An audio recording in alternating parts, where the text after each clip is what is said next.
ningependa tu kuongea leo na wafugaji wetu, wale ambao wanaleta mifugo yao katika yale maeneo ya kule chini Ndoleli na Murera kule chini.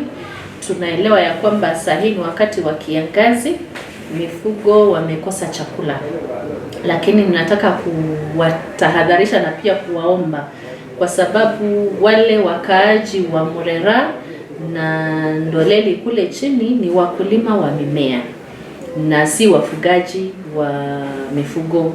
Kwa hivyo nataka kuwaomba tusiwe tunaleta mifugo yetu kwa mashamba yao bila hata kuwauliza ruhusa. Mtu amepanda mimea yake, nasi tunaleta ng'ombe kwa kifua, tunaweka ng'ombe kwa shamba, zinakula. Ng'ombe wanakula mimea yote kwa shamba, kwa sababu huyu mkulima wa mimea pia naye ametumia pesa zake kupanda, kutengeneza shamba, kununua mbegu na kupanda mimea yake, na hapo ndipo anapotegemea.